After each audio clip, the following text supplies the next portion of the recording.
नमस्कार दोस्तों, स्वागत है आप सभी का मेरे YouTube चैनल पर जिसका नाम है वैदिक धर्म।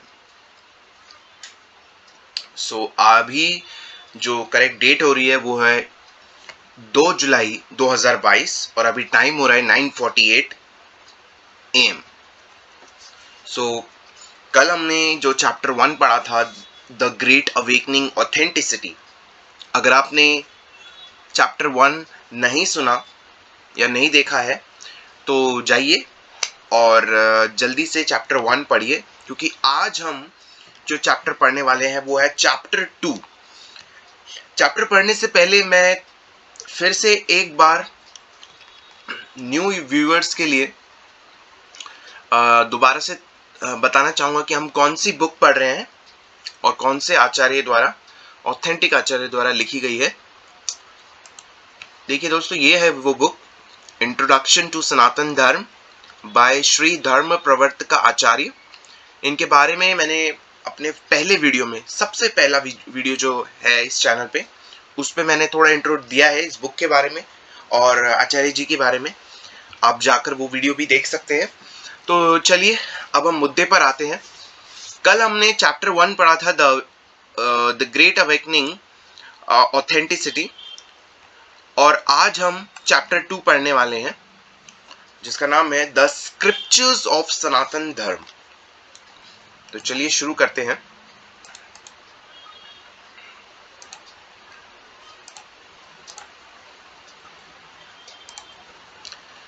Chapter 2, The Scriptures of Sanatan Dharma.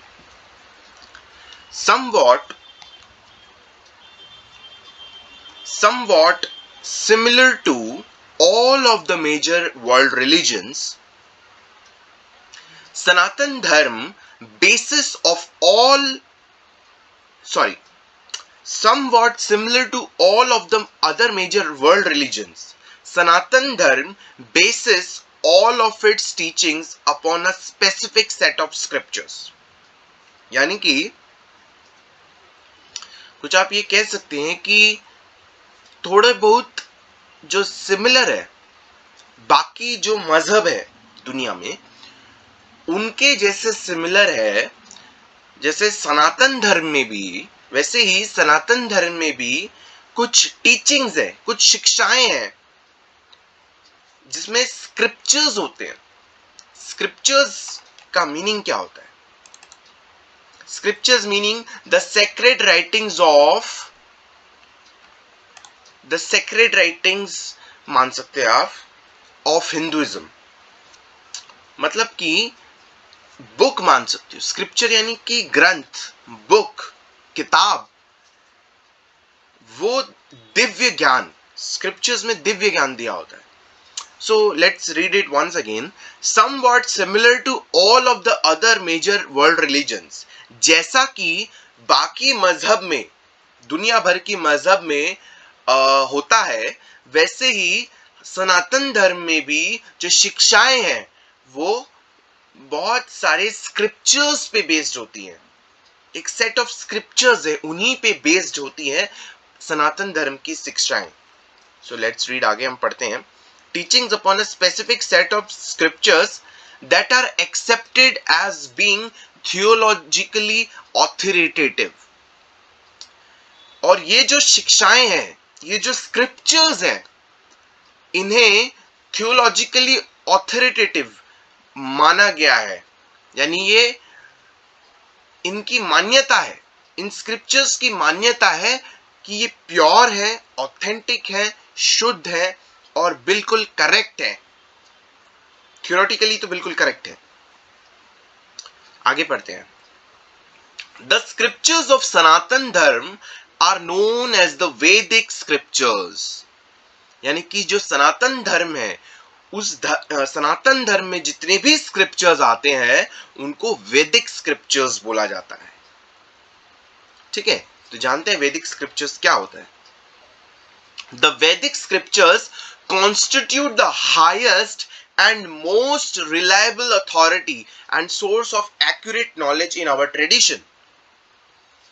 यानी वैदिक स्क्रिप्चर्स वो स्क्रिप्चर्स हैं जो सबसे उच्च स्तर के और सबसे भरोसेमंद और सबसे ज्यादा सही ज्ञान है हमारी परंपरा में, सनातन धर्म की परंपरा में, तो वैदिक स्क्रिप्चर्स की सबसे ज्यादा मान्यता है, क्योंकि वो सही है, उसमें कोई गलती नहीं है, ना ही वो मिस ट्रांसलेटेड है। ठीक है दोस्तों, चलिए आगे बढ़ते हैं।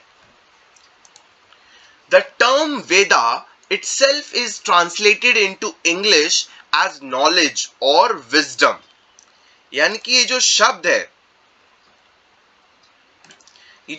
है वेदा, ये इंग्लिश में ट्रांसलेट किया जाता है, जिसमें अगर ट्रांसलेट करोगे तो क्या मीनिंग निकलेगा इसका? नॉलेज, नॉलेज यानी ज्ञान, या फिर विजडम, विजडम यानी भी नॉलेज ही होता है, या क्वालिटी ऑफ बीइंग वाइज और गुड जजमेंट। ठीक है, सो नॉलेज समझ सकते हो। तो जो वेदा है उसको जब आप इंग्लिश में ट्रांसलेट करते हो तो उसका मीनिंग भी नॉलेज ही निकलता है। चलिए आगे पढ़ते हैं। The Vedas contain an extremely wide अरे ऑफ फील्ड्स ऑफ नॉलेज। जो वेदास हैं उसमें बहुत सारे फील्ड्स की नॉलेज होती है, अलग अलग फील्ड्स की नॉलेज होती है। फील्ड्स से तात्पर्य क्या होता है? जो हम कार्य करते हैं। अब इसमें वेदास कार्य तो हम बहुत सारे फील्ड्स में करते हैं, जैसे आर्किटेक्चरल फील्ड हो गया, या आपका अलग अलग तरह की फील्ड्स होती हैं। सो वो हम आगे पढ़ेंगे किस चीज के बारे में नॉलेज दिया गया है। तो बहुत सारे अलग अलग फील्ड्स की नॉलेज दी गई है वेदास में। ये देखिए बताया है, एवरीथिंग फ्रॉम ओवर्टली स्पिरिचुअल, आध्यात्मिक रूप से, रिलीजियस यानी धर्म के आधार पे, फिलोसफिकल इंफॉर्मेशन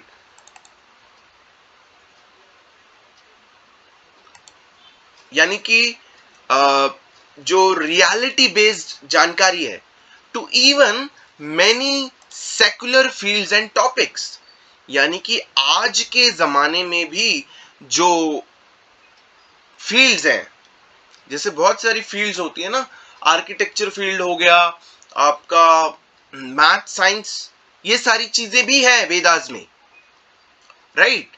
सो यही बताने की कोशिश की जा रही है कि वेदा जो है उसका इंग्लिश में जो अगर आप ट्रांसलेट करोगे तो उसका मीनिंग निकलेगा नॉलेज, नॉलेज यानी ज्ञान। वेदास में अलग अलग फील्ड की नॉलेज है। अब वो अलग अलग फील्ड्स क्या है? सब कुछ है वेदास के अंदर, चाहे वो आध्यात्मिक रूप से हो, धर्म के आधार पे हो, चाहे वो रियलिटी बेस्ड बातें हो, या फिर मैथ साइंस, हर चीज है वेदास में। ठीक है, हर टॉपिक पे बात की गई है लगभग। So some of the more everyday topics revealed in the Vedas include, देखिए अब वेदास में कौन कौन से टॉपिक्स बताए गए हैं ये बताया गया है, जैसे कि मैंने आपको अभी बताया था, इंक्लूड आर्किटेक्चर। आर्किटेक्चर मतलब क्या होता है? जैसे हम कोई बिल्डिंग कंस्ट्रक्ट करते हैं, आज हम टेम्पल्स भी कंस्ट्रक्ट करते हैं, एक तरह की डिजाइनिंग। आर्किटेक्चर मतलब एक आर्ट ही है। अगर आप कोई टेम्पल कंस्ट्रक्ट कर रहे हो तो उसको डिजाइन कर रहे हो, तो ये क्या है? आर्किटेक्चर ही तो है उसका। टेम्पल हो गया, बिल्डिंग हो गया, कुछ भी हो गया। तो वेदास के अंदर आर्किटेक्चर की नॉलेज भी दी गई है। सिटी प्लानिंग, शहरी व्यवस्था कैसी होनी चाहिए,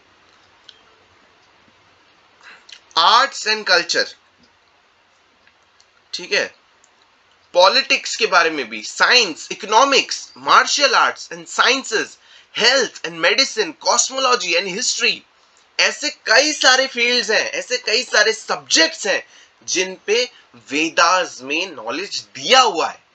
तो आप समझ सकते हैं वेदास क्या है।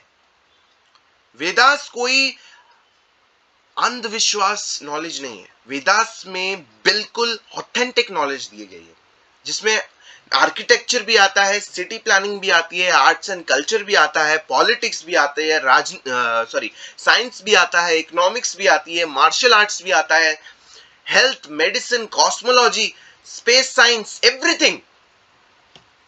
हिस्ट्री भी आता है, among many hundreds of other fields. बहुत सारे फील्ड्स के बारे में वेदास के अंदर नॉलेज दी गई है। In this way, the ancient Vedic literature offers humanity a vast library of knowledge, perfectly designed to understand and operate our world expertly on every level, in every domain of human concern. तो जैसा कि आपको पता चला कि वेदास के अंदर, वेदास का इंग्लिश में ट्रांसलेशन होता है नॉलेज, नॉलेज यानी ज्ञान। तो वेदास के अंदर हर तरह के फील्ड का ज्ञान है, नॉलेज है। तो वेदास के अंदर आर्किटेक्चर से लेकर मैथ, साइंस, इकोनॉमिक्स, पॉलिटिकल, हर चीज, पॉलिटिक्स, हर चीज है वेदास के अंदर। तो इस वे में अगर आप देखें तो जो एंशियंट वैदिक लिटरेचर है, जो हमारा इतना पुराना वैदिक ज्ञान है, वैदिक साहित्य बोल सकते हैं, वैदिक ज्ञान है, उसे ये क्या दे रही है? ये इंसानियत को एक बहुत बड़ी ऐसी एक ज्ञान की पाठशाला दे रही है, ज्ञान की एक ऐसी लाइब्रेरी बोल सकते हैं आप, दे रही है, जो कि बिल्कुल इतना अच्छे से इस वेदास को बनाया गया है, लिखा गया है, ताकि हम समझ सके और इस दुनिया को बहुत खूब के साथ चला सके। हर तरीके से जो भी हमारी समस्याएं हैं, हर तरीके से हम इस दुनिया को अच्छे से चला सके। चलिए आगे पढ़ते हैं। The Vedic scriptures deliver knowledge that is revealed to a maximal degree of perfection. जो वैदिक स्क्रिप्चर्स है उसमें जो ज्ञान दिया गया है उसमें हर तरह की परफेक्शन है, यानी उसमें गलती नहीं है, full of perfection. This is the case because unlike the great majority of literature in our world, the Vedic literature is not a set of books that originated in any way from the imperfect minds of Lord। कहने का मतलब ये कह रहे हैं आचार्य जी कि जो वेदास हैं उसमें जो नॉलेज दी गई है वो बिल्कुल परफेक्ट है। ऐसा नहीं है कि आज के जमाने में जो बहुत सारे लिटरेचर बनाई जा रही है, लिखी जा रही है राइटर्स के द्वारा, बहुत सारे अलग अलग फील्ड के राइटर्स के द्वारा लिखी जाती हैं, वैदिक लिटरेचर वैसा लिटरेचर नहीं है। आप वैदिक लिटरेचर को नॉर्मल लिटरेचर से कंपेयर नहीं कर सकते। वैदिक लिटरेचर कोई सेट ऑफ बुक्स नहीं है जो कि इम्परफेक्ट माइंड्स, यानी कि इंसान की जो दिमाग होती है वो इम्परफेक्ट होती है। We are not perfect minds, we are imperfect. तभी तो हम कोशिश करते हैं, हर चीज को कोशिश करते हैं और एक दिन हो जाता है, क्योंकि हम पहली बार में कर ही नहीं सकते, because we are not perfect minds. So imperfect minds of Lord and limited human beings, ठीक है। Rather, the knowledge contained within the Vedas reveals the transcendental record of truth that exists eternally in the form of a current of divine sonic vibration।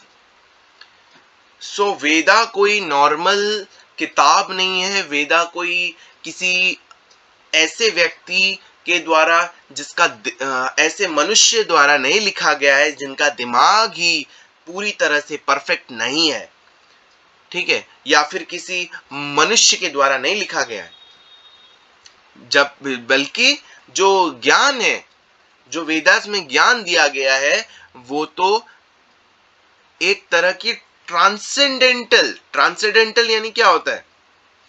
आध्यात्मिक, दिव्य आध्यात्मिक अनुभूति जिसे बोल सकते हैं आप।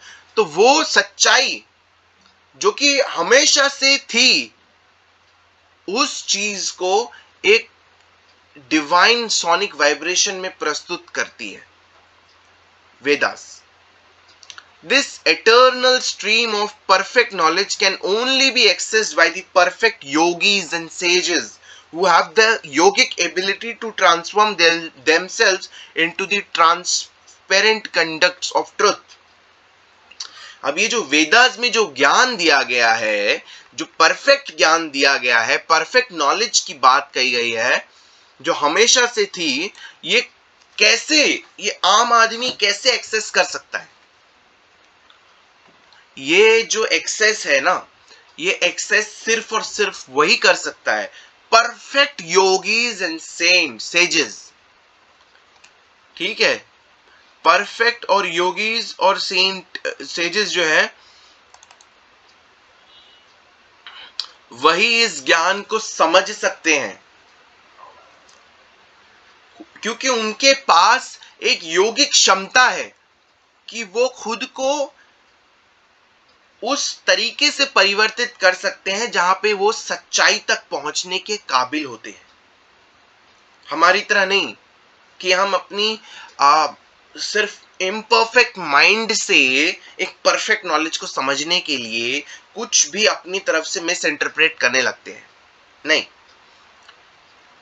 ठीक है। So like dharma, Veda is an eternal phenomenon that can only be directly accessed by spiritual perfected beings.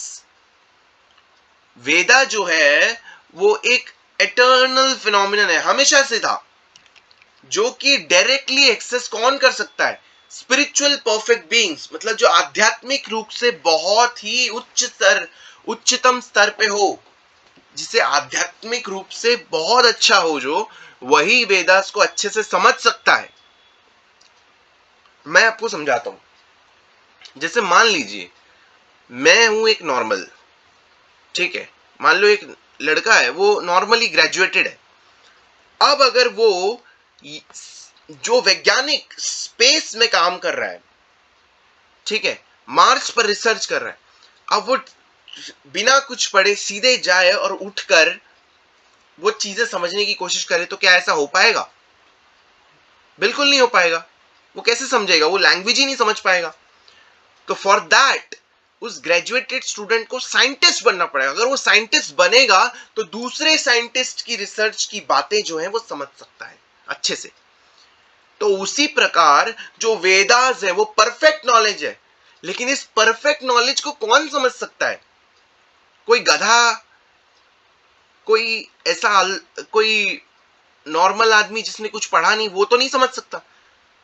आध्यात्मिक रूप से जो उच्चतम स्तर पे है, जो बिल्कुल अब परफेक्ट हो चुका है, अब वो नॉर्मल ह्यूमन नहीं है, अब वो आध्यात्मिक रूप से परफेक्ट बीइंग बन चुका है, वही समझ सकता है वेदास को। It is these perfect beings known as rishis.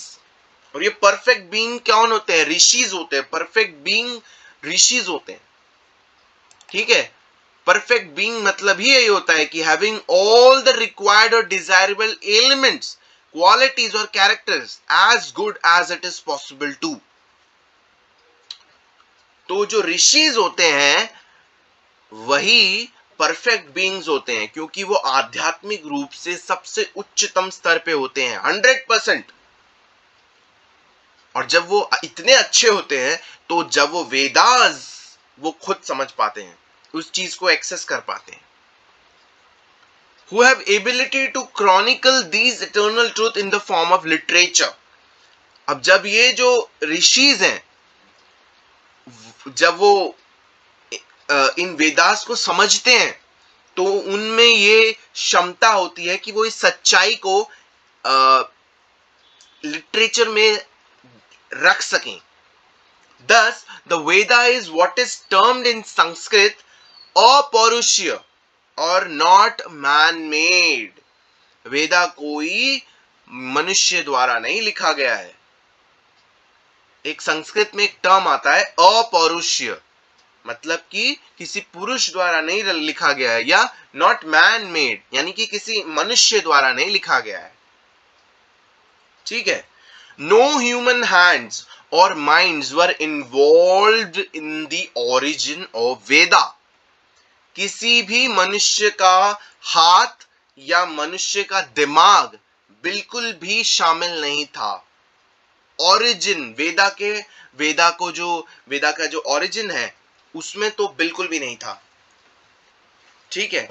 तो ये वेदा जो है किसी भी इंसान ने नहीं लिखा है, या किसी नॉर्मल इम्परफेक्ट आदमी ने नहीं लिखा है. The Veda is thus perfectly divine in its foundational origin. वेदा जो है बिल्कुल दिव्य है,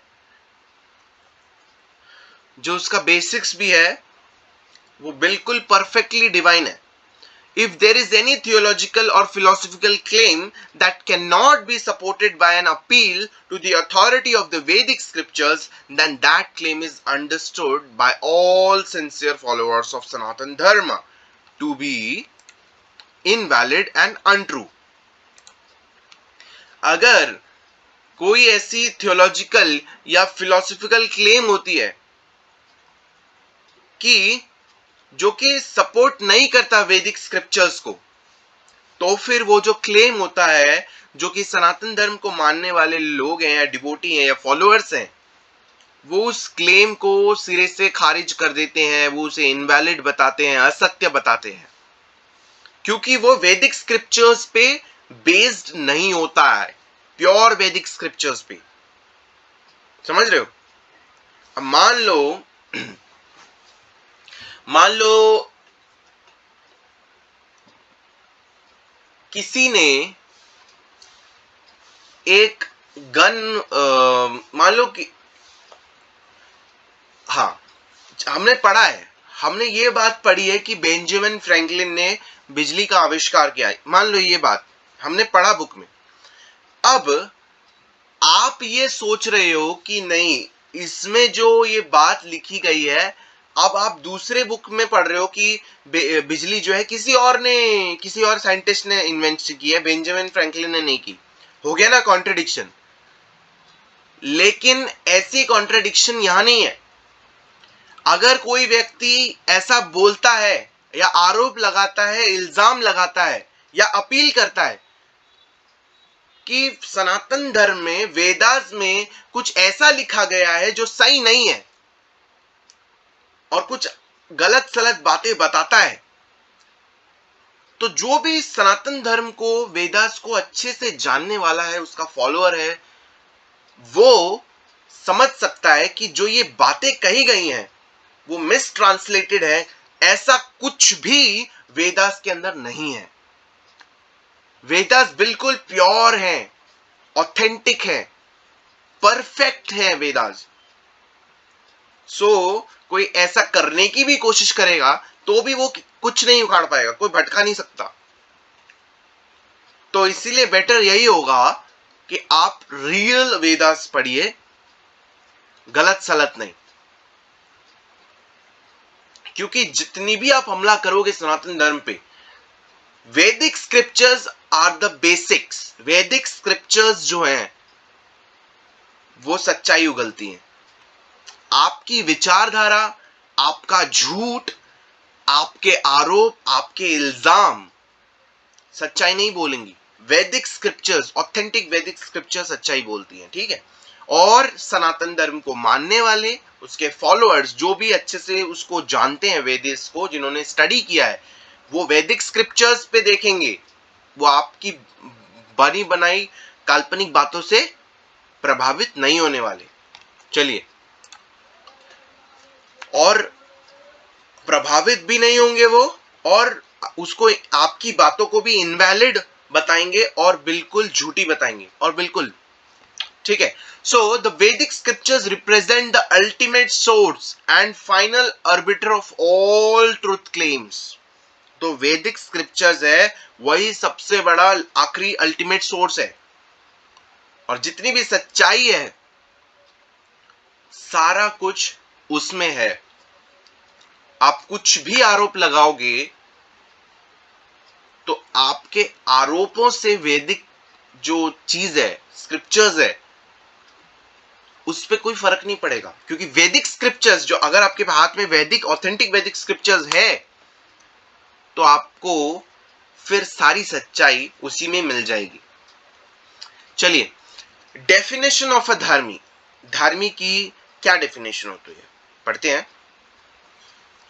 What constitutes a follower of Sanatan Dharma, a dharmi, is not a merely one's ethnicity, nationality or any other material factor. यानी कि जो क्या ऐसा प्रभाव करता है कि जो सनातन धर्म को फॉलो करता है, मानने वाला है, जो एक धर्मी है, वो सिर्फ किसी नेशनैलिटी या किसी भी मटेरियल फैक्टर का नहीं.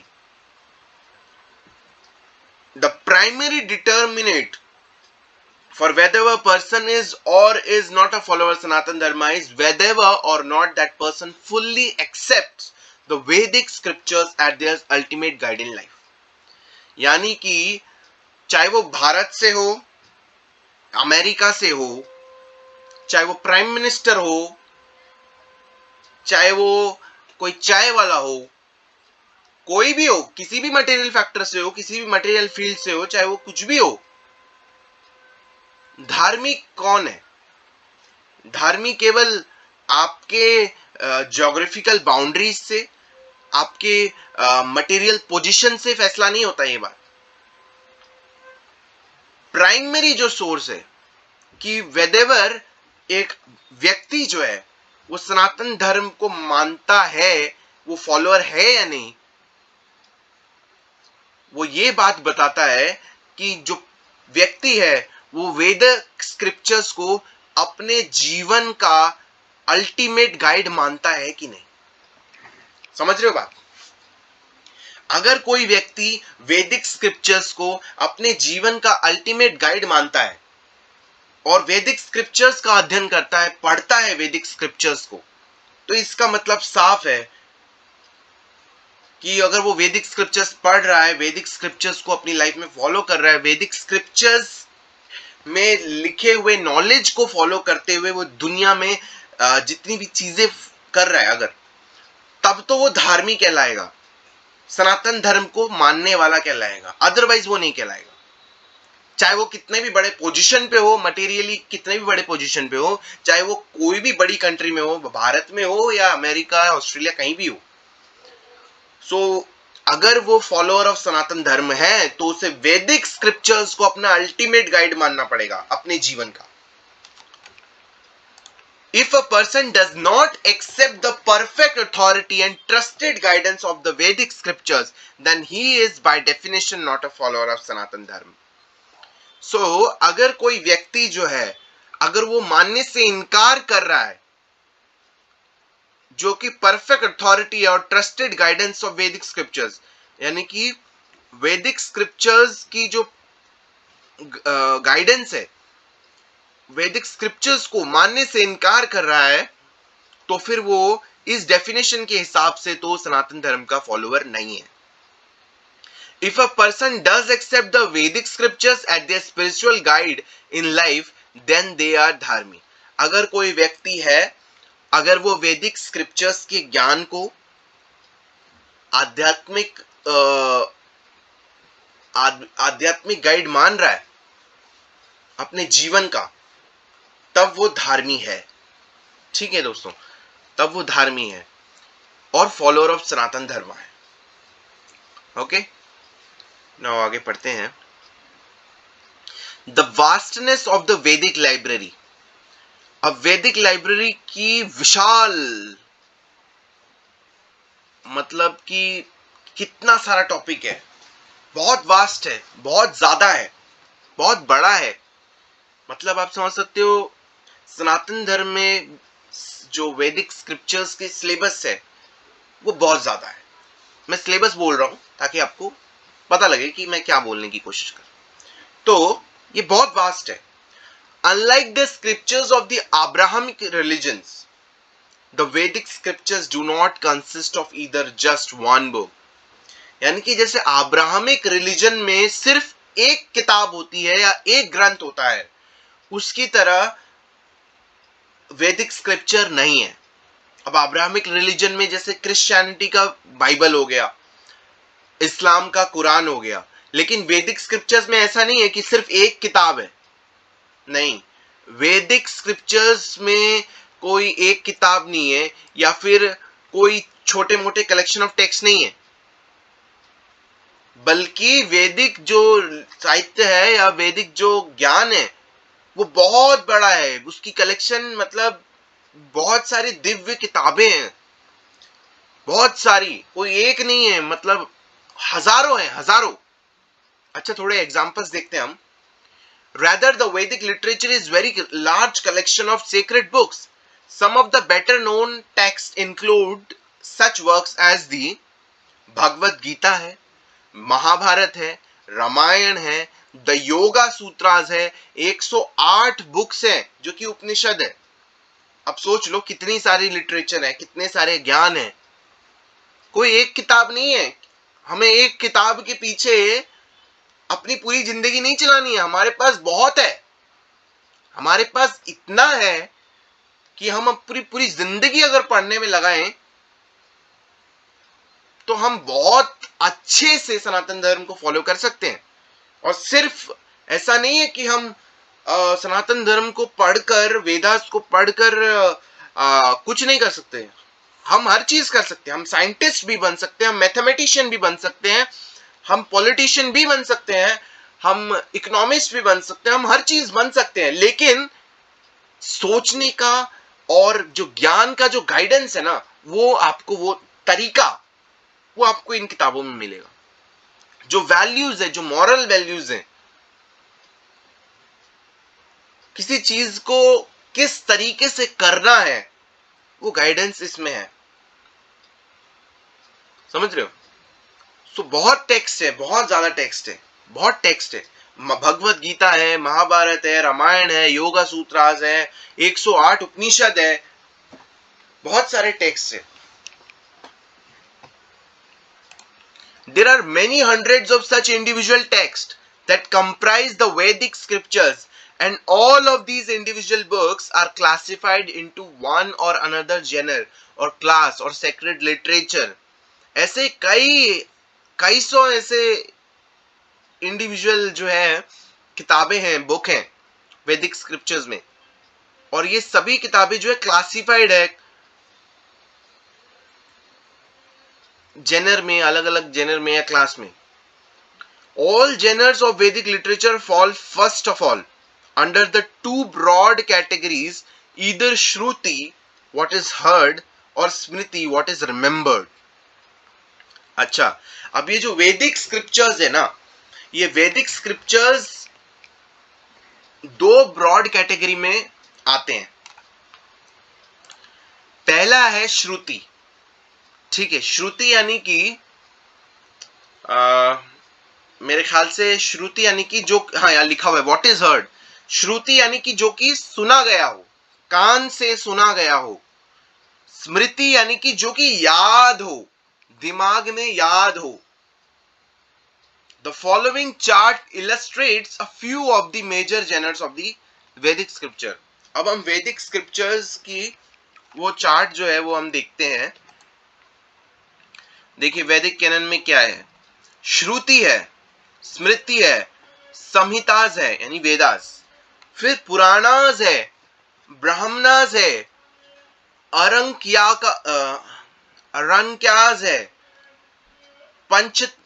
पंचरत्रास है, उपनिषद है, सूत्रास है, अगमास है, ठीक है, वेदांगास है, उपवेदास है, धर्मशास्त्रास है, इतिहास है, दो एपिक इतिहास है ना, महाभारत और भगवत गीता, तंत्रास है, रामायण, भगवत गीता, ये सब है। सो वैदिक लिटरेचर जो है वो बहुत ज्यादा, मतलब कंटेंट की कमी नहीं है हमारे इसमें वैदिक लिटरेचर में, हमारे सनातन धर्म में ग्रंथों की कमी नहीं है। हाँ ये बात सच है कि मिस ट्रांसलेटेड भी कूड़ा कचरा बहुत सारा आ गया है मार्केट में, लेकिन इसका मतलब ये नहीं है कि आपको ऑथेंटिक नहीं मिलेगा। ऑथेंटिक की भरमार है, चाहे वो रामायण हो, महाभारत हो, उपनिषद हो, ऑथेंटिक में बहुत लंबी कतार है, बहुत लंबी, बहुत सारी बुक्स है। तो वो चीज हमको पढ़नी चाहिए। For a person who is just beginning the reading of the वैदिक लिटरेचर, अच्छा जो व्यक्ति जो है जिसने जस्ट अभी शुरू किया है वैदिक लिटरेचर पढ़ना, आचार्य जी कह रहे हैं कि उनको पहले भगवत गीता से शुरू करना चाहिए। ठीक है, सो जो व्यक्ति अभी जस्ट शुरू किया है पढ़ना, उसको पहले भगवत गीता पढ़ना शुरू चाहिए उसको पढ़ना शुरू करना चाहिए। A good follow up scriptures to read after this is the Shrimad Bhagavatam. ठीक है, तो पहले जो बिल्कुल बिगनर है, अभी बिगनर है, जिसने अभी अभी शुरुआत की है, तो पहले तो उसे भगवत गीता पढ़नी चाहिए। और अगर वो गीता पढ़ लेता है तो उसके बाद गीता को फॉलो करने के बाद उसके नेक्स्ट जो ग्रंथ पढ़नी है वो है Shrimad Bhagavatam. The philosophical teachings, practices and disciplines as well as all of the ethical principle of Sanatan Dharma that have been practiced since the beginning of the time। यानी कि ये जो शिक्षाएं हैं, ये सारी शिक्षाएं जो हैं सनातन धर्म की है, ये तो समय के शुरुआत से ही मानी जा रही है, प्रैक्टिस की जा रही है। Have all the originated from Vedic scriptures। सारी जो चीजें हैं वो वैदिक स्क्रिप्चर से आई हैं। Every teaching and practice that will be outlined in the next several chapters are all found in Vedas, in the Vedas। तो हर चीज जो भी बताई जाएगी या हाईलाइट की जाएगी अगले कुछ चैप्टर्स में, वो सारा कुछ वेदास के द्वारा वेदास में मिलता है सारी चीजें। ठीक है, आगे पढ़ते हैं। अच्छा, अब ये चैप्टर 3 आ गया, तो आज के लिए हमारा इतना ही था। तो इसमें हमने जो चीजें पढ़ी चैप्टर 2 में हमने काफी चीजें पढ़ी है। पहले तो चीज ये है कि हमने सनातन धर्म के जो स्क्रिप्चर्स है उसके बारे में हमने जाना कि धार्मिक कौन है। धार्मिक वही है जो वैदिक स्क्रिप्चर्स को मानता है, वैदिक स्क्रिप्चर्स को फॉलो करता है, वैदिक स्क्रिप्चर्स को एक्सेप्ट कर रहा है, अपने जीवन में उतारने की कोशिश कर रहा है, वैदिक तरीके से ही हर कार्य को करने की संभवतः कोशिश करता है, तो वो है सनातन धर्म का फॉलोअर, वही होगा धार्मिक। ठीक है, एक चीज ये आचार्य जी ने अपने सेकंड चैप्टर में बताई है। ठीक है, और वैदिक स्क्रिप्चर्स को जो है ऑथेंटिक सोर्स बताया है। वैदिक स्क्रिप्चर्स सबसे ज्यादा ऑथेंटिक सोर्स है, ये चीज एक आचार्य जी ने बताई है।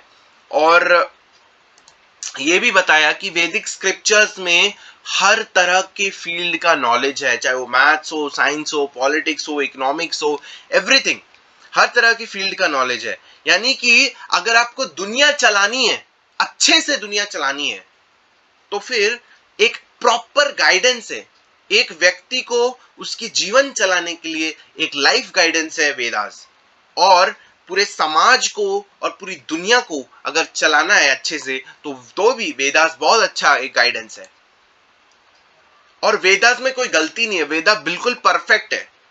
वेदा किसी इम्परफेक्ट माइंड या किसी बहुत सारे मनुष्य के समूह ने, इंसानों के समूह ने मिलकर नहीं लिखा है वेदास। वेदा बहुत परफेक्ट है, करेक्ट है, ऑथेंटिक है, वेदा में कोई मिस्टेक नहीं है। वो अलग बात है कि मार्केट में अलग अलग विचारधाराओं के लोग उल्टा सीधा लिख देते हैं, वो किताबें आप पढ़ोगे तो फिर वो असली वेदास नहीं है। जो असली वेदास है वो असली संस्थाओं के द्वारा लिखी गई है, असली गुरु परंपरा के साथ होते हुए आती है, असली गुरु के द्वारा लिखी जाती है। ठीक है, वो आपको ढूंढना पड़ता है। तो वेदास में कोई गलती नहीं है, वेदास बिल्कुल परफेक्ट है। अच्छा, उसके बाद जो आचार्य जी ने बताया कि वेदास को कौन समझ सकता है। भाई, वेदास को कोई आध्यात्मिक रूप से सबसे उच्च स्तर में जो पहुंच चुका है, आध्यात्मिक जिन्होंने उन्नति प्राप्त कर ली हो, जो अब ह्यूमन बीइंग्स के ऊपर के लेवल में परफेक्ट बीइंग्स बन चुके हैं, वही परफेक्ट वेदास को समझ सकते हैं।